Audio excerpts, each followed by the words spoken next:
সম্মানিত ভাইরা, আমার আপনার নবী তো জাহানের নবী, বিশ্ব নবী জনাবে মুহাম্মদ রাসূলুল্লাহ সকলে বলে সাল্লাল্লাহু আলাইহি ওয়াসাল্লাম, যে নবীকে আল্লাহ পাক জানিয়ে দিয়েছে আমার পক্ষ থেকে যে কোরআন এসেছে, আমি আল্লাহ আপনার উপর যেটা নাযিল করেছি ওই কোরআন আপনার তাবলীগ হিসাবে, দিন হিসাবে মানুষের কাছে পৌঁছে দেন।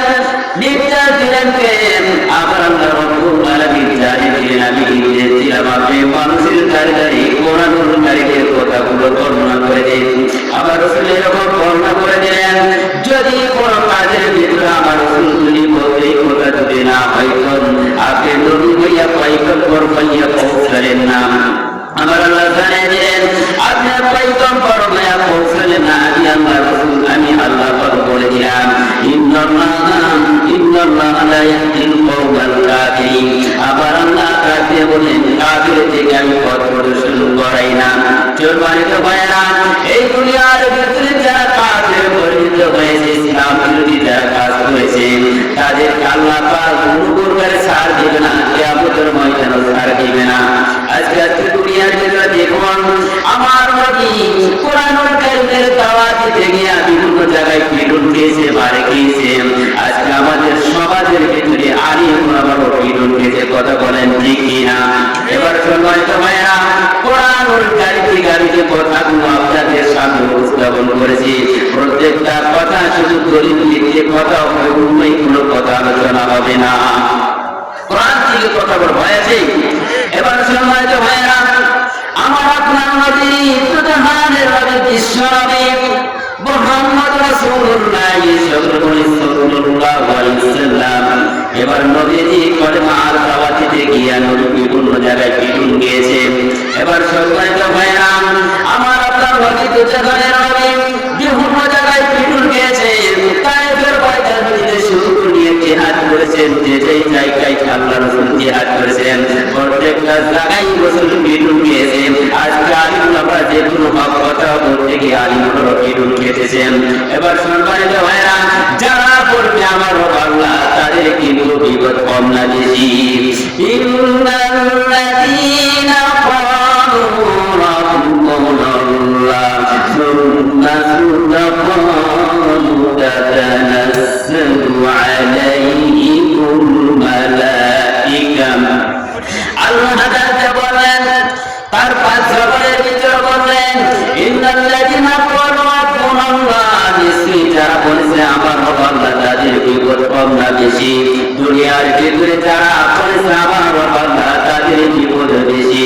এবার সম্মানিত ভাইরা, কিতাব প্রমাণ করে দিয়েছেন হাদিস শরীফে রাসূল সাল্লাল্লাহু আলাইহি ওয়াসাল্লাম। এবার সম্মানিত ভাইরা, তাফসীর তাবিঈন কিতাবের মধ্যে বর্ণনা করেছেন, আমার আল্লাহ জানাই দিলেন, সম্মানিত ভাইরা, মানুষ যখন মৃত্যুবরণ করে ওই সময় আল্লাহ পাক রহমতের ফেরেশতাকে বলেন, ফেরেশতারা তোমরা যাও লোকের মৃত্যুবরণ করবে। এমন অবস্থায় ফেরেশতা বন্ধুরে আসিয়া তার রহমতের ফেরেশতা হাজির হয়।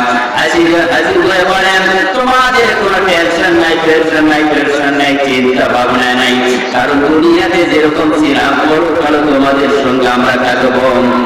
এবার সম্মানিত ভাইরা, হাদিস শরীফের মধ্যে বর্ণনা করেছেন, আমার রাসূল জানাই দিলেন, কিতাব প্রমাণ করেছেন, মুসলিম শরীফের হাদিস, আল্লাহ রাসূল সাল্লাল্লাহু আলাইহি ওয়াসাল্লাম বলেছেন, যদি কোনো বান্দাকে আল্লাহ পাক মহব্বত করে ভালোবাসে, ওই বান্দার কোনো প্রকারে টেনশন নাই, কথা বলেন ঠিক কিনা? এবার সম্মানিত ভাইরা, আল্লাহ রাসূল বলেছেন, যে কথা দলিল ভিত্তি দিয়েছেন, দলিল সম্পন্ন কথা দিয়েছেন, আমার রাসূলের কথা কোনো প্রকারে দুই নাম্বার হতে পারে না।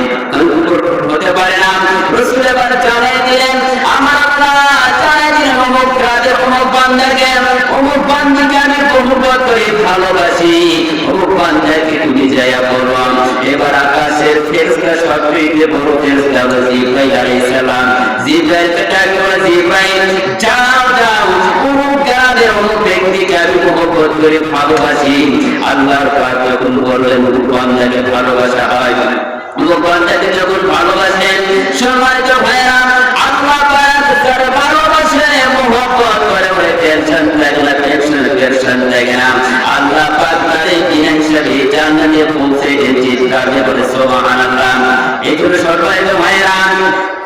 মহাজ্ঞান এলাকার মা বোনেরা যারা শুনতেছেন, আপনাদের সম্পর্কে কিছু কথা বলবো, কিন্তু যুবক ভাইরা সারাসারিভাবে কথা বলে শুনবেন।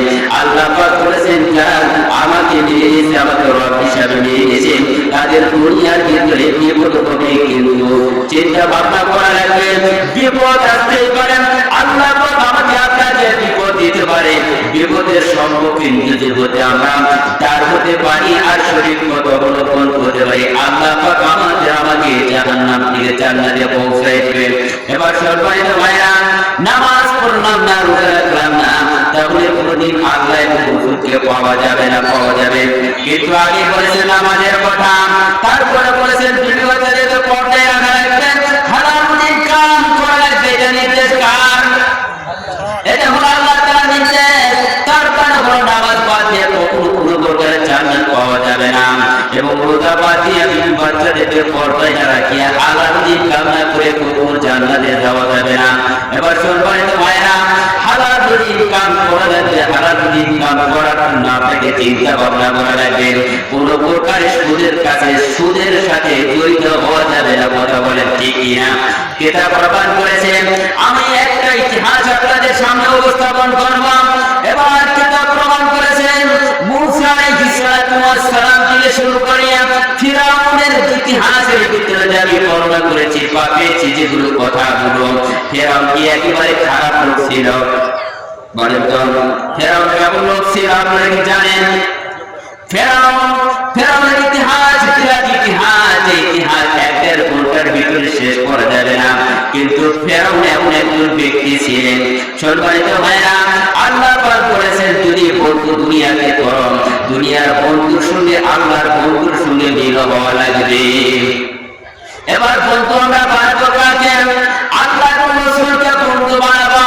ইন্নামা ওয়ালিয়্যুকুমুল্লাহু ওয়া রাসূলুহু ওয়াল্লাযীনা আমানুল্লাযীনা يقيمونَ الصلاة ويؤتون الزكاة وهم راكعون সম্মানিত ভাইরা আল্লাহ আকবার পাঁচবারের ভিতরে বলে সূরা মাইদার 55 নম্বর আয়াতে আমার আল্লাহ জানায় দিলেন ইন্নামা ওয়ালাইকুমুল্লাহু ওয়া রাসূলুহু বন্ধু যদি বানানো লাগে বন্ধু বানানো লাগে আমার আল্লাহকে এবং রাসূলকে আল্লাহ রাসূল জানায় দিলেন বন্ধু যদি আল্লাহর পর হইতো তাহলে আবু বকর হইতো কিন্তু আল্লাহর পরে আবু বকর হলো এক নাম্বার বন্ধু রাসূলের সম্মানিত ভাইরা ওই রকম বন্ধুকে যারা বন্ধু হিসাবে বেঁধে দিবে বন্ধু যাবে জান্নাতে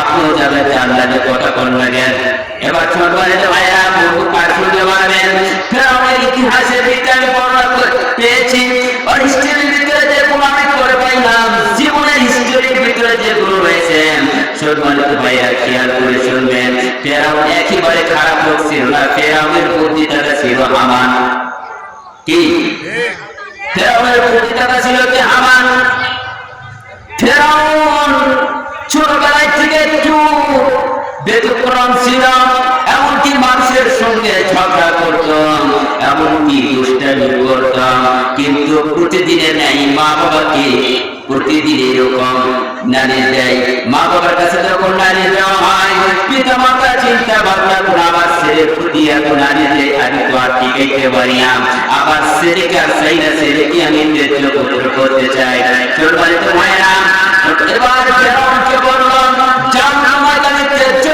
করে দিলাম তোমাকে রাখবো না ফেরাউন চিন্তা ভাবনা করলো আমি কোন দেশে যাবো যাওয়ার জন্য রাস্তা রাখবে কথা বল না কেন কোন রাস্তা দিয়ে যাবে সেইটা চিন্তা ভাবনা করেছে ফেরাউন চিন্তা ভাবনা করলো আমি এই দেশে আর থাকবো না এবার ফেরাউন চিন্তা ভাবনা করলো আমি দেশের বাইরে যাব যখন বর্ডার পার হওয়ার জন্য সিদ্ধান্ত নিলাম যাইতে যাইতে হঠাৎ দেখা হলো হামানের সঙ্গে এবার হামান ডাকতে বলে দোস্ত কই যাও তুমি এবার হামান পড়া মাত্র সে ফেরাউন বলতেছে দোস্ত আমি যাবো বর্ডার পার হয়ে কিন্তু সম্মানিত ভাইরা ফেরাউন যখন বর্ডার পার হওয়ার জন্য সিদ্ধান্ত করলো কিন্তু চেষ্টা করলাম কিন্তু হামান কিন্তু পারছে না। হামান বলতেছে আমার নিয়ে চলো। এবার ফেরাউন বলতেছে হামান তোর দোস্ত তোর খবর কি, তোর কি সমস্যা? এবার হামান বলতেছে দোস্ত তোর যে অবস্থা যেইটা হালত আমার সেই হালত।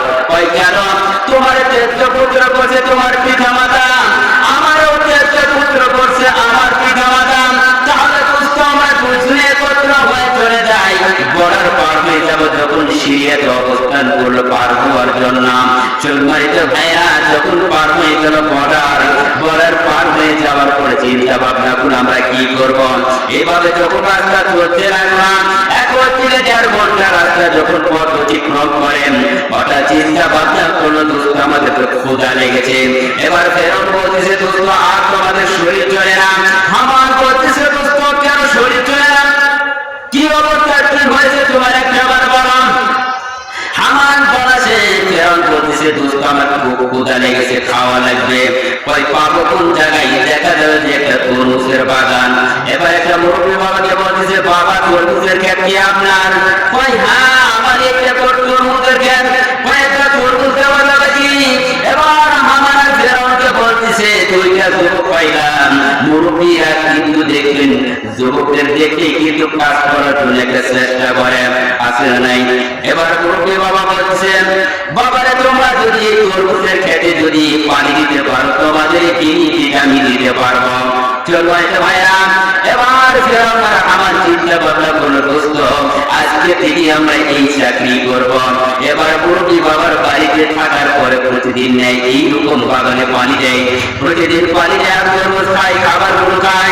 এবার আমার চিন্তা ভাবনা করলো দোস্ত এই তরমুজ খায় জমাদের জীবন চলবে না, টাকা ইনকাম করা লাগবে। বুঝে যায় কথা? বুঝতেছেন কথাগুলো খেয়াল করে শুনলেন কোন দিকে যাই?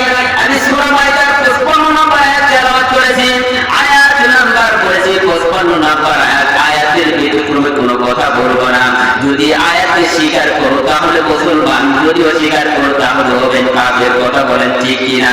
সম্মানিত ভাইরা, আল্লাহ পাক বলেছেন বন্ধু যদি করাই লাগে আল্লাহর সঙ্গে করা লাগবে, রাসূলের সঙ্গে করা লাগবে, আর দুনিয়ার হামানের মুখ ফেরাউনের সঙ্গে করা যাবে না।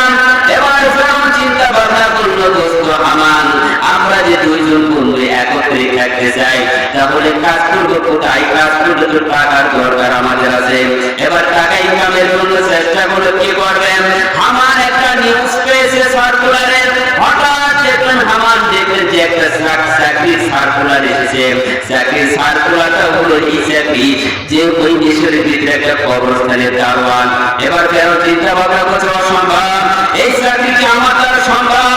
আমার চেহারাটাও ভালো, দেখতেও লম্বা সুন্দর, তুই সব দিকে ভালো স্মার্ট, তুই এই চাকরি করবি না, কে করবে চাকরি? ফেরাউন বলতেছে দোস্ত এই চাকরি কি করা যায়? এটা হলো হাত খেলা চাকরি, ছোট চাকরি, বড় কোনো চাকরি আছে নাকি তুই খুঁজে বের কর। আমার বলতেছে ছোট থেকে বড় হওয়া লাগবে, ছোট থেকে বড় হওয়া লাগবে। এবার চিন্তা ভাবনা করলো যে এই চাকরিটাই করবো। চাকরি হয়ে গেল। চাকরি হয়ে যাওয়ার পরে কিছুদিন পর মানুষ খালি বলতে শুরু করলাম ওই দেশের ভিতরে মিশরের ভিতরে একটা প্লেগ শুরু হয়ে গেল। ধারাবাহিক মানুষ যখন মৃত্যুবরণ শুরু করলো, চিন্তা ভাবনা করলো আমান এত মানুষদেরকে তাপত্য করা সম্ভব নয়। আমান বললো এই কথা শেষ। ফেরাউন বলতেছে তুমি তো ঠিকই বলেছো আমার দ্বারাই চাকরি হবে না। আমার বলতেছে দোস্ত কেন চাকরি হবে না? তুই তো স্কেল পাইতেছিস সরকারি বেতন মাত্র 10,000 টাকা, আমরা আরো টাকা নিব। কিভাবে টাকা নিব? ফেরাউন বলতেছে কিভাবে টাকা নিব? তুই কি বুঝিস না প্রত্যেকটা মানুষের কাছ থেকে না পারলো ওই দেশের যত বড় বড় ধনী ব্যক্তিরা যারা আছে তাদের কাছ থেকে টাকা নেওয়া লাগবে। কয়েকটা মানুষের কাছ থেকে 2,000 করে টাকা নাও, 5,000 করে টাকা নাও, যারা বেশি ধনাত্ম ব্যক্তি ওদের কাছ থেকে 10,000 টাকা নাও। এবার ফেরাউন চিন্তা ভাবনা করলাম সরকারি চাকরির স্কেল তো পাইলাম 10,000, এবার একটা মানুষের বিনিময় যদি পাই 5,000 টাকা, বলেন তো এই টাকাটা কি টাকা বলা হয়? ঘুষের টাকা। এবার ফেরাউন চিন্তা ভাবনা আমরা ঠিকই বলেছো হামান কে বলে দোস্ত তুমি ঠিকই বলেছো, তাহলে সেইটাই করা হবে। 10,000 5,000 করে টাকা নিতে আরম্ভ করলো। আমাদের বুদ্ধি ঠেলাই এখন বুদ্ধি এসে গেল। আমার বলতেছে দোস্ত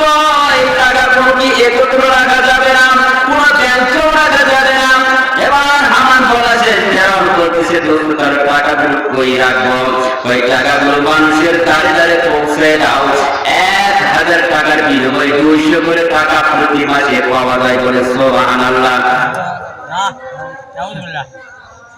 কি হয়েছে, কেমন আসতে চায় কোথায় বার হচ্ছে আপনি দেখেন, টেনশন নাই। এগুলো আমরা পেয়েছি কোথায় থেকে? ফেরাউনের জমানা থেকে ঘুষের আরম্ভ ছিল, সুদের আরম্ভ ছিল, সুদের কারবারি।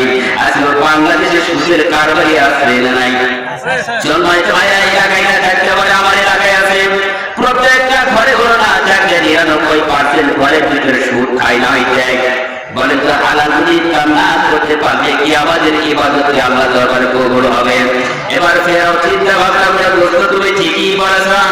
আমার বড় দোস্ত, আমরা তো বর্ডার পার হয়ে গেলাম, তুমিও পার হলা, আমিও পার হলাম। আমাদের দেশের যে বর্তমান নানি ছিল, নানি তো বর্ডার পার হয়ে গেছে। আল্লামা সাইদি সাহেব বলছিলাম মারব এখানে দিল্লি যাব করলাম, কিন্তু মামুর বাড়িতে গিয়ে পড়ছেন। ফেরাও পার হলো, ফেরাউনের নানিও পার হলো, তাদের কি চিন্তা ভাবনা করবে? হামান, বুঝতে পারেন নাই? আমাদের হামান হলো কাউয়া কাদের, কাউয়া কাদের চিন্তা ভাবনা করলো নারী যখন পার হয়ে গেছে পানি কিন্তু আমারও পার হওয়া লাগবে।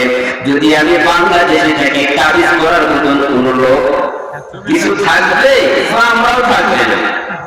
সম্মানিত ভাইরা, যে মাহফিল দিয়েছেন আপনারা, এই মাহফিল কি প্রতি বছর আপনারা দিয়েছেন? দিতে গিয়ে কিন্তু স্যান্ডেল ক্রয় করা লাগছে। বাংলাদেশে না কোন দেশে করছেন? আমরা ভিডিও রেখে এসেছি। গত বছর যখন পাবনায় মাহফিল করতে গেলাম, মাহফিল শেষ করার পরে আমাকে বলতেছে হুজুর তুমি ওঠো। বললাম চাচা কি হয়েছে? কই তুমি কি ওয়াজ করলাম? কই চাচা আবার কি ওয়াজ করেছি? কোরআন হাদিস দিয়ে কথা বলেছি। কই কোরআন হাদিস দিয়ে কথা বলছো? দেখো তো কি ওয়াজ গুলো করছা, যা তারা করা সম্ভব হয় না। মানুষের দ্বারে দ্বারে পৌঁছে দিবা, নামাজের কথার কবরের কথা তুমি পৌঁছে দিচ্ছ কিসের কথা? যে কথা বলার কারণে আজকে আমাদের বিপদ বেশি। সম্মানিত ভাইয়া, মুরব্বী চাচাকে বললাম চাচা আপনি একজন মুরব্বী মানুষ, আপনি কোরআন হাদিস কি বলবেন না? বলতেছে সবই বলি, তুমি কথাগুলো কেন বললাম? এখানে কোন রাজনীতির কথা বলা যাবে না, কোন 2 নাম্বার কথা বলা যাবে না। আমি বললাম মুসলমান যদি হয়ে থাকেন কোরআনের ভিতর রাজনীতি আছে না নাই? সম্মানিত ভাইয়া, কোরআন তো পুরোটাই রাজনীতি। এবার সম্মানিত ভাইয়া, বিভিন্ন জায়গায় পিটুন খেয়ে এসেছি। একদিন নয়, 2 দিন নয়, এমনকি সিরাজগঞ্জের এলাকায় যখন মাহফিল করতে গেলাম, তখন তারা বলেছে আপনি কি বগুড়ার বক্তা? বললাম হ্যাঁ। তখন বলতেছে বগুড়ার বক্তা তো রাজনীতি ছাড়া কিছুই বলে না। আমি বললাম কোনো ব্যাপার হবে না, সিআরপি হবে না, কথা বলবো কোরআন থেকে শুনতে হবে, যদি মুসলমান হন কথা বলেন ঠিক কিনা। যারা বলেছে ইন্নাল্লাযীনা ক্বালু রাব্বুনাল্লাহ, নিশ্চয়ই যারা বলেছে আমার আল্লাহ, তাদের কিন্তু বিপদে বেশি। সম্মানিত ভাইরা, রব হিসাবে মেনে নিয়েছে আল্লাহকে, এইটাই হলো আমাদের অপরাধ।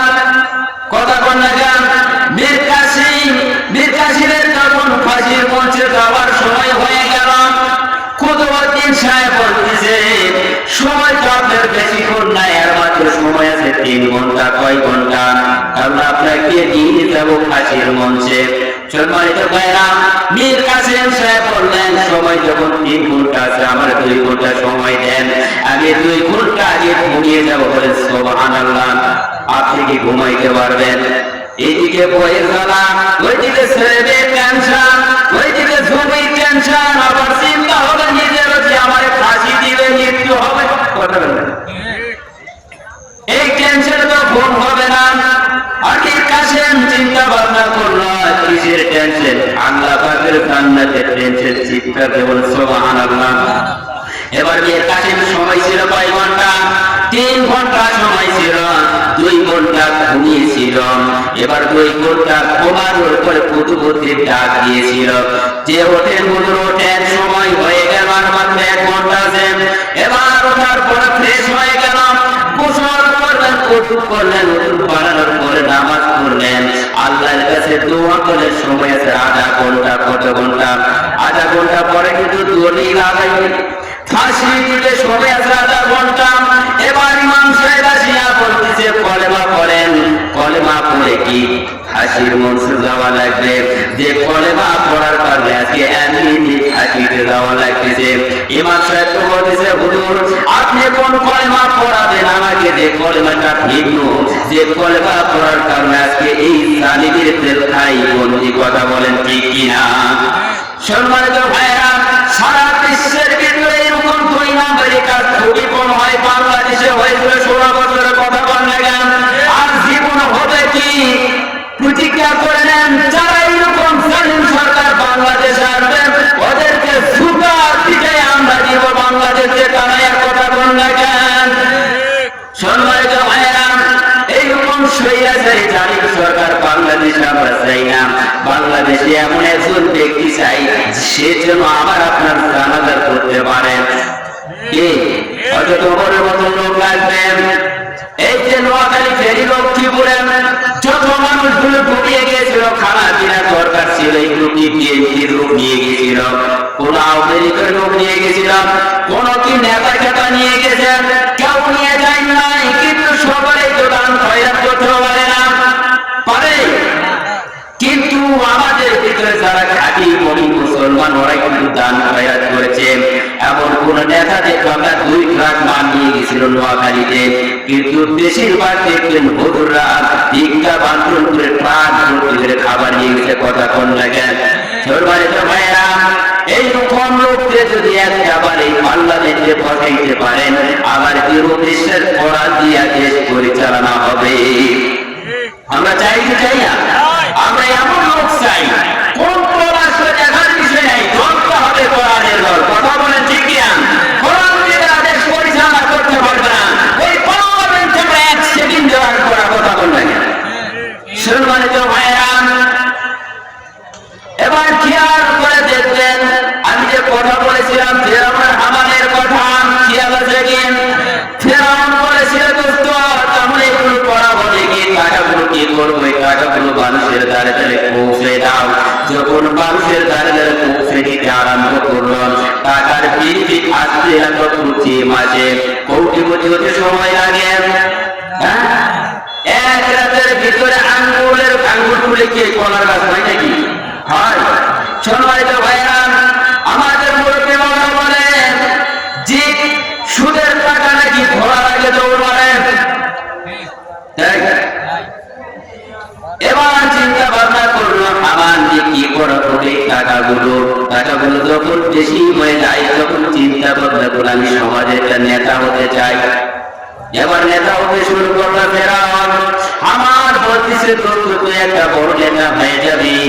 যখন নেতা হয়ে যাবি তোকে দশেকে দেখতে চিনবে, তোমাকে সবগুলা চিনবে। ফেরাউন চিন্তা ভাবনা করলো ঠিকই বলেছ, আমাকে সকলে চিনবে, আমি একজন নেতা। সম্মানিত ভাইরা, ওই দেশের ভিতরে একজন নেতা ছিল, সেই লোকটির একজন নাম ছিল। লোকটাকে দুনিয়া থেকে বিদায় করে দেওয়া হলো, কিন্তু ওই লোকটাকে যখন বিদায় করে দেওয়া হলো ফেরাউনের আবার নিয়ে 2 জনকে হত্যা করেছিলাম। এবার ফেরাউনের হামান 2 জনকে নিয়ে লাশ নিয়ে যখন কান্নাকাটি শুরু করলো, অভিনয় শুরু করলো। আমাদের বাংলাদেশের ভিতরে এইরকম অভিনয় চলছে। কথা কোন লাগেন? সম্মানিত ভাইরা, সাইদি সাহেব এমনি মারা গেছে, বিষাক্ত ইঞ্জেকশন দিয়ে মৃত্যুবরণ করাইছে। এর হিসাব দেওয়া লাগবে কি লাগবে না? তুমি আবার ষড়যন্ত্র করতেছ বাংলাদেশে আসার জন্য। আমরা আইনা ঘর রেখে দিয়েছি, তুমি আসো তোমার জন্য গলার দড়ি দেরি। কথা কোন লাগেন? সম্মানিত ভাইরা, খেয়াল করে দেখবেন যারা এই পৃথিবীর বুকে যারা বাদশা হারুন দিয়ে বাদশা নমরুদ ফেরাউন সবাই ধ্বংস হয়েছে। আমাদের এই দেশের ভিতরে যারা ফেরাউনের অনুসারী থাকবে, নমরুদের অনুসারী থাকবে, তারাও কিন্তু ধ্বংস হয়ে গিয়েছে, আবার হবে। যতই ষড়যন্ত্র করো, সারা জীবন চেষ্টা করো, পার্লামেন্ট আর পাবা না। পাওয়া যাবে? সম্মানিত ভাইরা, এই কয়েকদিন আগে সিরিয়াতে দেখবেন কি হয়েছে, পরিবর্তন হয়ে গেছে, বিজয় এসেছে আল্লাহর পক্ষ থেকে। ওই দেশের সিরিয়ার ভিতরে হাজার হাজার মানুষদেরকে হত্যা করেছে এবং মহিলাদেরকে জেলখানায় বন্দী করে রাখা হয়েছে। বন্দিশালার ভিতরে যখন রেখে দেওয়া হলো, এমনকি ওখানে ধর্ষণ করে ওখানে যখন তারা বাচ্চা প্রসব করতে বলে নাউযুবিল্লাহ। কিন্তু এত বাহাদুরি, এত অহংকার আল্লাহ পছন্দ করে না। কি করে? সম্মানিত ভাইরা, আল্লাহ চিন্তা ভাবনা করলো তোমার সারা জীবনের জন্য দুনিয়াতে পাঠাই নাই, তোমার ক্ষমতা এক সেকেন্ডের ভিতরে আমি আল্লাহ নিতে পারি। কথা কোন না গান? সম্মানিত ভাইরা, এই জন্য বন্ধু বানানো লাগবে সেই রকম বন্ধুকে যে বন্ধু আপনাকে আমাকে জান্নাতে নিয়ে যেতে পারবে। ওই রকম বন্ধুর দরকার আছে না নাই? এবার ফেরাও যখন বাদশা হয়ে গেলাম, আমার পর চিন্তা ভাবনা করলাম হামান যে প্রথম দাওয়াত দেওয়া তোমার নিজের বিবিকে। এবার বিবির কাছে গিয়ে দাওয়াত আরম্ভ করলাম। বিবিকে বলা আসিয়া বিবি কই বলো কি বলবে? বলতেছে তুমি আমাকে বলে আমার রব্বুকুমুল আলা। ফেরাও এই কথা বলেছে, আসিয়া বলতেছে অসম্ভব, কেমনে হতে পারে? তুমিও যে আল্লাহর সৃষ্টি, আমিও বললাম সেই আল্লাহর সৃষ্টি। এবার ফেরাও চিন্তা ভাবনা করে কি দিয়ে তখন করা যায়। আর একটা বান্ধব ছিল, আসিয়া দিলে বান্ধবীকে নিয়ে আসার পরে আগুনে আগে পোড়ানো হলো। তারপরে মনে হয় আমাকে আল্লাহ বলে মানবেন, যার ভিতরে ঈমান আছে তারা কোনদিন কাফেরের সঙ্গে সম্পর্ক রাখবে না। আমাদের দলের ভিতরে মুসলমানের ভিতরে বেঈমান লোক আসিল নাকি? আগে আসিল বেঈমান, এখন হয়েছে ঈমানদার। আগে আসল লীগ, এখন ফুটা হয়ে চলে আসে জামাত ইসলাম, বিএনপি। কয় আমি আগে থেকে এগুলি করি, কিন্তু চিহ্নিত দল আসিল না। বিড়াল পথ খেলায় কিন্তু কাছে ওঠে, যখন খেলা পায় এক লাভে কিন্তু কাছে ওঠে। কথা বলেন ঠিক কি? আল্লাহর খেলা বড় খেলা, এমন খেলা পাচ্ছে এক খেলায় কিন্তু এসে বলতেছে আমি এই দলের লোক ছিলাম। সম্মানিত ভাইরা, আল্লাহকে মানা লাগবে, রসুলকে মানা লাগবে। যারা আল্লাহকে মানবে, রসুলকে যারা মানবে, তারা সারা জীবন মানবে, ঈমান থাকবে, কখনো কাফের সঙ্গে সম্পর্ক করবে না।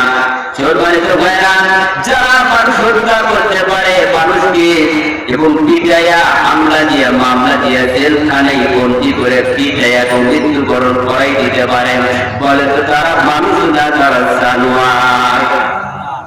সম্মানিত ভাইরা, এবার ফেরাউন দাওয়াত দিলে নিজের বিবির কাছে, বিবিও মানলেন না। কিন্তু এরপর আসিয়া বিবি নিজের স্বামীকে কখনো বরদোয়া করেন নাই, কোনো খারাপ ব্যবহার করেন নাই। আমাদের সমাজের ভিতরে এরকম কোন নারী আছে কিনা নাই যে একটু কম পারা বলে বলে স্বামী তোমার ঘরে আসে শান্তি পাই নাই? আছে না নাই? কিন্তু সম্মানিত ভাইয়া, কেন এই কথা আমি বলতে চাই? তার যারা ঈমানদার তারা একমাত্র আল্লাহকে মানে, কাউকে মানবে না। কথা বলেন ঠিক কিনা? এবার খেয়াল করে দেখবেন, আমি বলেছিলাম আয়াত, ইন্নাল্লাযীনা ক্বালু রাব্বুনাল্লাহ সুম্মা ইসতাকামু তাতানাজ্জালু আলাইহিমুল মালাঈকাতু আল্লা তাখাফু ওয়া লা তাহজানু ওয়া আবশিরু বিল জান্নাতিল্লাতী কুনতুম তুআদুন। সম্মানিত ভাইরা, তাহলে আল্লাহকে যদি আপনি মানেন রব হিসাবে, বন্ধু হিসাবে রসুলকে মানেন, বন্ধু হিসাবে নামাজ পড়া লাগবে কি লাগবে না? নামাজ যদি পড়া লাগে তাহলে আল্লাহকে মানা লাগবে, নামাজও পড়া লাগবে। আল্লাহকে রব হিসাবে মানলাম কিন্তু নামাজ পড়লাম না, রসুলকে নেতা হিসাবে মানলাম কিন্তু রসুলের আদর্শ আমাদের ভিতর নাই। কথা বল লাগেন, লাকাদ কানা লাকুম ফি রাসূলিল্লাহি উসওয়াতুন হাসানাহ। রসুলের জীবনের দিকে আমাদেরকে লক্ষ্য করা লাগবে, রসুল যেটা করেছে ওইটাও আমাদেরকে করা লাগবে। এবার সম্মানিত ভাইরা, আল্লাহ পাক কোরআনুল কারীমের মধ্যে বলেছেন, নামাজ যে বান্দা পড়বে, নামাজ পড়ার পরে কোনো কাজের ভিতরে যদি কোনো কাজ করতে চায়, বলেন ওনার ভিতরে কিন্তু মনের ভিতরে আনন্দ আছে, কিন্তু নামাজ বাদ দিয়ে কোনো কাজ করতে গেলে মনের ভিতরে আনন্দ আছে না। আল্লাহ এর জন্য ঘোষণা দিলেন, নামাজ পড়ে তোমরা দৌড়িয়ে ছড়িয়ে পড়ে নির্দেশ কার, ফাইদা কুদিয়াতিস সালাত فانتشروا في الأرض وابتغوا من فضل الله واذكروا الله كثيرا لعلكم تفلحون সম্মানিত ভাইরা আল্লাহ পাক বললেন তার পাঁচবারের ভিতরে আল্লাহ বলে জানাইলেন নামাজ কায়েম করে সুদিনে শরিয়া করো নির্দেশকার আল্লাহ পাক বলে দিলেন তারপরে বলে নামাজ পড়িয়ে সুদিনে শরিয়া পড়া লাগবে আল্লাহকে স্মরণ করা লাগবে আল্লাহ মতকে সন্ধান করা লাগবে তাহলে সকল কাম হওয়া যাবে কথা করলেন আল্লাহর সকল কাম হতে গেলে নামাজ পড়া লাগবে আপনি নামাজ পড়িয়ে যে কাজের ভিতরে হাত দিবেন ওই কাজের সফলতা আসবে যে কাজটাই করবেন কাজের ভিতরে একটা আনন্দ থাকবেন কিন্তু আল্লাহর উপর তাওয়াক্কুল করা লাগবে ভরসা করা লাগবে কথা করলেন কিন্তু আমাদের সমাজের ভিতরে আমাদের আল্লাহর উপর কিন্তু ভরসাটা কম তাওয়াক্কুল কম আছে না নাই সম্মানিত ভাইরা একটা চড়ুই পাখি দিকে উদাহরণ এই সামনে একটা চড়ুই পাখি আল্লাহর উপর তাওয়াক্কুল করে থাকেন সকালবেলা আল্লাহ তাআলার ইবাদত করে সারাত সকালবেলা ইবাদত করে ফজর নামাজের পর বের হয়ে যায় যাওয়ার পরে কিন্তু খাদ্য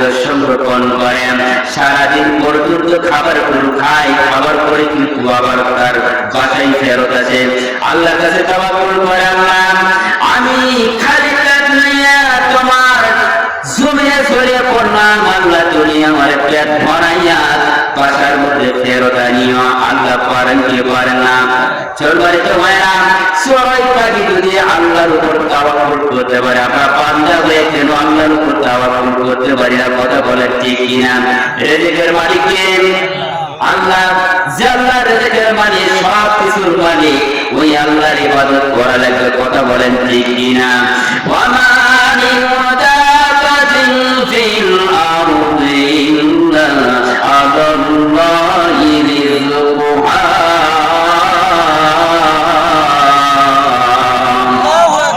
সম্মানিত ভাইরা আল্লাহ পাক বলেন এই পৃথিবীর বুকে যত কিছু প্রাণী রয়েছে আমি আল্লাহ সকল প্রাণী কীট পতঙ্গ যেগুলো রয়েছে সকলের রিজিকের দায়িত্ব আমি আল্লাহ নিজে চিৎকার দিয়ে বলেন সুবহানাল্লাহ সম্মানিত ভাইরা রিজিকের মালিক করে তিনি আল্লাহ ওই আল্লাহকে মেনে নিতে হবে আল্লাহরই গোলামি করা লাগবে কথা বলেন ঠিক কিনা এবার সম্মানিত ভাইরা যে আল্লাহ রিজিকের দায়িত্ব নিয়েছেন হায়াতের দায়িত্ব নিয়েছেন মৃত্যুর দায়িত্ব নিয়েছে সব কিছুর দায়িত্ব নিয়ে ওই আল্লাহকে মানা লাগবে কিন্তু একটা জমিনের ভিতরে প্রাণী একটা আল্লাহর উপর তাওয়াক্কুল করতে পারে আবার দেখবেন যারা পানির ভিতরে রয়েছে জলস্থলের ভিতরে যে প্রাণীগুলো পাওয়া যায় বড় বড় চিংড়ি মাছ পাওয়া যায় চাইতে চাই না তার কিন্তু আল্লাহর উপর তাওয়াক্কুল করে এই পৃথিবীর ভিতরে সবচাইতে একটা প্রাণী রয়েছে ওই প্রাণীটার নাম কি বলতে পারবেন হ্যাঁ আপনি কি ওয়াজ করতেছেন না ঘুমাচ্ছেন আমার ওয়াজ কি বলে যায় আমাদের সবচেয়ে জলস্থলের ভিতরে যে পানিটা সবচেয়ে বড় সেই পানিটার নাম হলো হাতি এই হাতির খোরাক দেন কেরা আল্লাহ দেন কি পেট কি কমায় থাকে না ভরে থাকে তাহলে একটা মানুষ কিন্তু জোগাড় করে দিতে পারবে না পারবে ও দিনও কিন্তু না হলে 10 থেকে 15 বার চালের কিন্তু ভাত খেয়ে ফেলবে কথা বল না গেলে কিন্তু আল্লাহ এমন একটা খাদ্য দিয়েছে যে খাদ্য খাওয়ার কারণে আল্লাহ তার পেট ভরাই দিয়েছে তাতে বলে সুবহানাল্লাহ সম্মানিত ভাইরা সাদা একটা পানি বড় একটা পানি এই পানির খাদ্য যদি আল্লাহ পাক দিতে পারে আমাদের 2 চোখওয়ালা 2 পাওয়ালার কিন্তু খাদ্য ভরে না গোড়াউন ভরে না একটা গোড়াউন হয়ে আরেক গোড়াউনের দরকার চোখ ভরে কিন্তু পেট ভরে না পেট ভরে চোখ ভরে না কি পেটটা ঠিকই ভরে না চোখ ভরে না তাই এবার আরেকটা গোড়াউন করে আরেকটা গোড়াউন কুটিয়ে ভর্তি একবারে কবর চলে যাচ্ছে তাও চিন্তা করতে আরেকটু করে রেখে যায় সম্মানিত ভাইরা খেয়াল করবে মনে রাখা লাগবে এই দুনিয়া নয় যেতে হবে সেই দুনিয়ার কথা বলে খেয়াল করা লাগবে এবার সম্মানিত ভাইরা আমাদের 2 পাওয়ালা চক্ষুওয়ালার কিন্তু পেট ভরে না পেট ভরে কিন্তু প্রাণীর পেট ভরে যায় একটা ভিতরে পানির ভিতরে যে প্রাণীটা থাকে 3 মাস 120 টন একটা পানি থাকে। এই মাছটা থেকে তার ওজন 120 টন। এই পানি কিন্তু আল্লাহ জিকির করেন, আল্লাহর উপর তাওয়াক্কুল করেন। এই পানি একটা যখন বাচ্চা হয়, একটা যখন সন্তান হলো, এই সন্তানের খাবারের জন্য কি একেবারে টাইমে কোনো খাবার খেতে পারে? সেগুলো খেতে পারে না। এই বাচ্চারা যখন বড় হতে লাগে, বাচ্চাটা খাবার গুলো খেয়ে ফেলে দেয়। ওই মার স্তন থেকে 60 থেকে 70 গুণ দুধ পান করে চিৎকারে বলে সুবহানাল্লাহ। এগুলো খাদ্য দেন কে? আল্লাহ রাব্বুল আলামিন খাদ্য দেয়। তাহলে যে আল্লাহ খাদ্য দেওয়ার যে ব্যবস্থা করে দিল, ওই আল্লাহর ইবাদত করা লাগবে কি লাগবে না? আমরা বলি তো ফজর নামাজ পড়ছেন কয়জন? এটা যদি আমি বলি তাহলে আপনার মন খারাপ করবেন। কারণ নামাজ পড়া লাগবে, এটাই হলো বাধ্যতামূলক। কথা বলেন ঠিক কিনা? এগুলো সব ঠিক হয়ে যাবে। আমাদের পার্লামেন্টে যদি একটা বার এরকম আইনের ব্যক্তি যদি কোরআন হাদিস বোঝেন, এরকম একটা লোক যদি পার্লামেন্টে বসাইতে পারি, নামাজ কায়েম হবে, সময় লাগবে না। কথা বলেন ঠিক কিনা?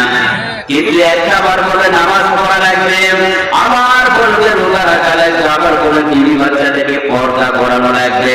কারণ পর্দা করার বিধান তারা আল্লাহর। কথা বলেন ঠিক কিনা? আপনি নামাজ পড়েন, আপনার বিবি বাচ্চায় পর্দা থাকে না? কি থাকে? এলাকায় না থাকতে পারে, আমার এলাকায় এরকম হয়। সময় তো ভাইয়া খেয়াল করবেন, আপনি নিজে বাঁচতে হবেন, অপরকে বাঁচাইতে হবেন। তার মানে নিজে খাইলাম, অপরকে খাওয়াইলাম, তা হবে না। নিজে ইবাদত করা লাগবে, অপরকে ইবাদতের তাগিদ দেওয়া লাগবে। এবার খেয়াল করে দেখবেন, আল্লাহর দিন কায়েম করতে যারা, আল্লাহর দিন প্রতিষ্ঠা করার জন্য যারা জীবন দিবেন, ওদের স্থান আল্লাহ পাক জান্নাতের মেহমান বানাই দিবে। চিৎকারে বলে সুবহানাল্লাহ। সম্মানিত ভাইরা, নামাজ কি গুরুত্বপূর্ণ এটা কি আপনারা জানেন? যদি এটা গুরুত্বপূর্ণ, যদি আপনি করতেন নামাজ এক ওয়াক্ত কাজা করতেন না, রাসূল আকরাম সাল্লাল্লাহু আলাইহি সাল্লাম মুতার পথে জিহাদের জন্য রাসূল ডাক দিলেন। এবার মুতার পথে জিহাদের জন্য ডাক দিলেন রাসূল, সাহাবায়ে কেরাম করে একেবারে তার হয়ে গেল। এক নাম্বার বললেন যখন সাইদ রাদিয়াল্লাহু তাআলা নুকেন, দুই নাম্বার বের হলো দেন। এভাবে দুইজন তিনজনকে আব্দুল্লাহ বিন রাওহা রাদিয়াল্লাহু তাআলা এভাবে বলার পর সে রাসূল সাল্লাল্লাহু আলাইহি সাল্লাম যখন বললেন তিনজন ব্যক্তি দাঁড়াও, তিনজন ব্যক্তি দাঁড়ালেন। এক নম্বরে দাঁড়ালেন হলেন যায়েদ রাদিয়াল্লাহু তাআলা, দুই নম্বরে জাফর রাদিয়াল্লাহু তাআলা, তিন নম্বরে দাঁড়াইলেন হলো আব্দুল্লাহ বিন রাওহা রাদিয়াল্লাহু তাআলা। তিনজন ব্যক্তিকে নিযুক্ত করা হলো। করার পরে জিহাদের ময়দানে ডাক দেওয়া হলো, জিহাদ করার জন্য প্রস্তুতি হয়ে গেলাম। কিন্তু জিহাদের ফি সাবিলিল্লাহ রাসূল সাল্লাল্লাহু আলাইহি ওয়াসাল্লাম, আল্লাহ রাসূল যে কথা বলেছেন সাহাবায়ে কেরামরা কি কখনো মিস করেছে? কখনো মিস করেন নাই। এবার যাইতে বলবো, যাও বাড়িতে গিয়ে তোমার ছোট মাতার কাছে বিদায় নিয়ে আসো। এবার বিদায় নেওয়ার জন্য যখন যাবে, কিন্তু যাওয়ার আগে রাসূলকে বলেন, ইয়া রাসূলুল্লাহ হাবিবাল্লাহ, বিদায় দিব কার কাছে? আপনি বলেন আবার আমার আব্বা জান। আর আয়েশা সিদ্দিকা রাদিয়াল্লাহু তাআলা আবার আম্মা জান। যায়েদ রাদিয়াল্লাহু তাআলার কাজ শেষ হয়ে গেল। এবার বলতেছে জাফর রাদিয়াল্লাহু তাআলা বললেন, জাফর যাও বাড়িতে গিয়ে তুমি বিদায় নিয়ে আসো ছেলেদের কাছে, বিবি বাচ্চার কাছ থেকে। বিবিকে যখন ডাকতে বলে, বিবি রে আজকে আমি চলে যাবো মুতার পথে জিহাদ করার জন্য। সম্মানিত ভাইরা, রাসূল ডাক দিয়েছে, রাসূলের কথা কি মিস করা যাবে? রাসূলের ডাকে সাড়া দেওয়া লাগবে। আজকে আমাদের সমাজের ভিতরে কোন কোরআনের কথা যদি হয় মিস পাওয়া যায়, কিছু দিকে কান যায়, কথা কন লাগে আছে না নাই? ওই যাও আসতেছি, নামাজের কথা যদি বলা চলে, নামাজটা পড়া লাগে, আসতেছি, এরকম অনেক কিছু আছে না নাই? সম্মানিত ভাইরা, এবার জাফর রাদিয়াল্লাহু তাআলা বিবিকে বলে, বিবি আল্লাহ রাসূল বলেছেন জিহাদ করা লাগবে, জিহাদ ফি সাবিলিল্লাহ, জিহাদের রাস্তায় আল্লাহর রাস্তায় আমি চলে যাব। এবার বিবিকে ডাক দেওয়া মাত্র বিবি বলতেছে, যাও, তবে আল্লাহ পাক তোমাকে গাজী হয়ে বাড়িতে ফিরে আনেন। এবার বিবির কাছে বলতেছেন, বিবি তুমি আমার জন্য উল্টা দোয়া করো না। এইরকম যখন তরবারি আঘাত করলে উল্টা দিক দিয়া, আর বলতেছে বিবি তুমি আমার জন্য উল্টা দোয়া করো না, আল্লাহর কাছে দোয়া করো, আল্লাহ যেন আমাকে শহীদের কামানটা পাঠ করে। চিৎকার দিয়ে বলে সুবহানাল্লাহ। এবার পিছনের দিক দিয়ে সামনের দিকে আসতে শুরু করলাম, পিছনের দিকে একটা বার তাকাই দেখলেন না, এখান থেকে দেখেন শুধু কানের ভিতরে আওয়াজ আসতেছিল। আব্দুল্লাহ যত আবু এই ছেলে মেয়েগুলো কান্নায় ভেঙে পড়েছে, বিবিগুলো কান্নায় ভেঙে পড়েছে, এমনকি কবুতরের ন্যায় মতন ছটফট করতেছে ছেলে মেয়েগুলো। পিছনের দিকে একটা বার তাকালেন না, কারো রসুলের ওয়াদা তো মিস করা যাবে না। রসুল সেই কাজের জন্য ডাক দিয়েছে, সেই কাজে তো অংশগ্রহণ করা লাগবে। এবার সম্মানিত ভাইরা রসুলের কাছে চলে গেলেন। এবার আব্দুল্লাহ বিন রওহা রাদিয়াল্লাহু তাআলা ইলাইহি বলা যাও, বিবির কাছ থেকে বিদায় নিয়ে আসো, বাড়িতে যাও, পিতামাতাকে জানাই এখানে আসো। এবার বিদায় নেওয়ার জন্য গেলেন। কারণ প্রথম নাই বিবাহ করেছেন, সুন্দরের মহিলাকে বিয়ে করছেন, কিন্তু ভালো ভালো দেখেন নাই। আব্দুল্লাহ বিন রওহা রাদিয়াল্লাহু তাআলা বাড়ির ভিতরে যখন রওনা হবে, এবার দরজার মধ্যে ধাক্কা দেয়। কি জন্য সুন্দর মধুর কণ্ঠে কোরআনুল কারীমের তেলাওয়াত আছে, আর আজকে আমাদের সমাজের ভিতরে কোরআনুল কারীমের তেলাওয়াত তো দূরের কথা, স্ট্যাটাস সাজি বাংলার আওয়াজ আছে আছে। আব্দুল্লাহ বিন রওহা রাদিয়াল্লাহু তাআলা দেখে সুন্দর করে মধুর কণ্ঠে কোরআনুল কারীম তেলাওয়াত করেন, কিন্তু আজকে আমাদের সমাজের ভিতরে এগুলো সতর্ক না করার কারণে, সঠিক দাওয়াত না দেওয়ার কারণে কিন্তু আমাদের ঈমানটাও নষ্ট হয়ে যাচ্ছে, আমাদের জাহান্নামে যাওয়া লাগবে। সম্মানিত ভাইরা, হিজরা যখন অবস্থিত হয়ে গেল জিহাদের ময়দানে, আল্লাহ রাসূলের কথা অনুযায়ী জিহাদ শুরু হয়ে গেল। জিহাদের ময়দানে জাফর রাদিয়াল্লাহু তাআলা শহীদ হয়ে গেল।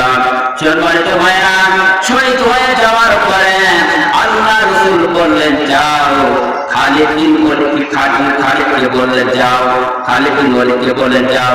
যাওয়ার পরে দেখলেন কোথায় কি হয়েছে একবার দেখে আসো, কিন্তু রাসূল এই কথা বললেন না। রাসূল বললেন কি তোমাদের নামাজ ঠিক হয়েছে কিনা, নামাজটা পড়ছো কিনা। তার মানে হলো নামাজ এত বড় গুরুত্বপূর্ণ, জিহাদে যান তারপর নামাজ পড়া লাগবে। নামাজটা এত গুরুত্বপূর্ণ, আজকে আমাদের সমাজে নামাজ নেই। এই জন্য দেখুন ফজর জামাত যখন হয় একত্রিত কাতারে হওয়া কঠিন হয়ে যায়, এখন তো কল্পনা শীত লাগবেই না, কথা বলেন ঠিক কিনা, লেপর থেকে উঠেই না। সম্মানিত ভাইরা, নামাজ পড়া যে বাধ্যতামূলক, এই পৃথিবী সে আমাদেরকে দেওয়া লাগে কেউ বাধ্যতামূলক। পৃথিবী ছেড়ে যখন দুনিয়া থেকে ছেড়ে আল্লাহর কাছে আমরা যাবো না, কবরে যাব। কবরে যাওয়ার জন্য মাসহামানের দরকার আছে না নাই? আল্লাহ যদি বলে দুনিয়াতে কিয়ামতের ময়দানে আপনাকে যদি বলে একটা বার, আল্লাহ যদি বলে বান্দা তোমাকে দুনিয়ার মধ্যে পাঠাইছিলাম, তুমি আমার মনে কি আনছো, তখন আপনি কি হিসাব দিবেন? হিসাব দিতে পারবেন? কোন হিসাব দিতে পারবেন না। আল্লাহর কাছে যখন বলবেন আল্লাহ দুনিয়াতে ছিলাম, শুধু এই কাজ করেছি ওই কাজ করেছি, কিছুই আর দেওয়াই নাই। একটা মানুষ যখন আত্মীয় স্বজনের বাড়িতে ঘুরতে যায়, কিছু নিয়ে যায়, কথা বল লাগে, অনেক আপনার মধ্যে নেই, ব্যাগের ভিতরে খাবার কিছু নিয়ে যায়, মানে আত্মীয় স্বজনের বাড়ি গিয়ে আত্মীয় স্বজন খুশি হয়। কিন্তু আল্লাহর দরবারে কিন্তু নামাজ পড়ে ইবাদত করেন, আল্লাহর কাছে আমল নিয়ে যাওয়া লাগবে, এইটাই কিন্তু আমাদের টের নেই, কথা বলেন ঠিক কিনা? এগুলো খেয়াল করা লাগবে, মানা লাগবে যে আল্লাহ আমাকে সৃষ্টি করেছে, ওই আল্লাহর কাছে যাওয়া লাগবে, কথা বলেন ঠিক কিনা? জিকির করে লা ইলাহা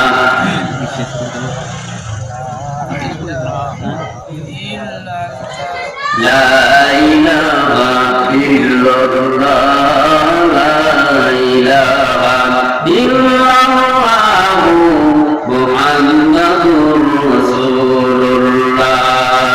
মন যদি দিতে হয় নবীকে দিও, মন যদি দিতে হয় নবীকে দিও। তোমার কষ্ট জানতো না যিনি সইতে পারেন না, তোমার কষ্ট জানতো না যিনি সইতে পারেন না। সেই নবীকে ভালোবেসে দরুদ পড়িও, মন যদি দিতে হয় নবীকে দিও, মন যদি দিতে হয় নবীকে দিও, মন যদি দিতে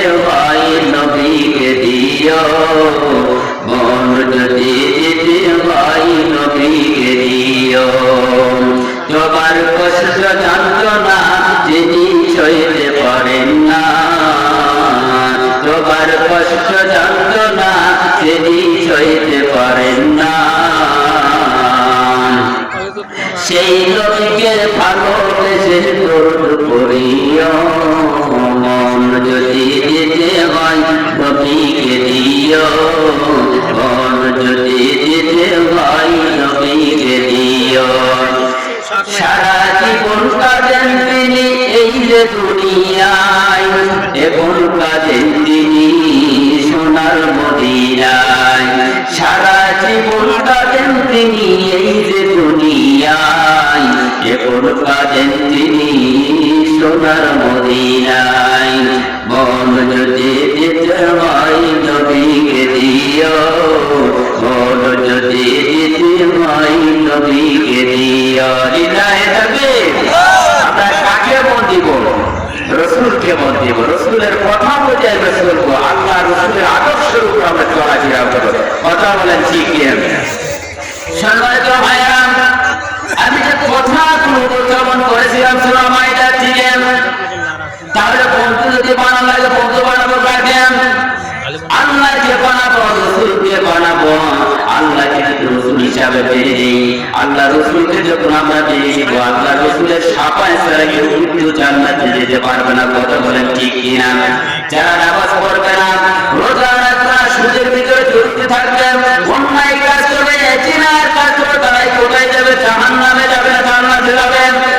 জান্নাতের কঠিন ভয়াবহ যদি কোনো বান্দা জানতো কোনদিন নামাজ এক ওয়াক্ত কাজা করতো না। কথা বলেন ঠিক কিনা? সম্মানিত ভাইরা, জাহান্নামের কঠিন ভয়াবহ একবার খেয়াল করে দেখবেন, আল্লাহ রাসূল কিয়ামতের ময়দানে আমাদের জন্য পাগল হয়ে যাবে। সম্মানিত ভাইরা,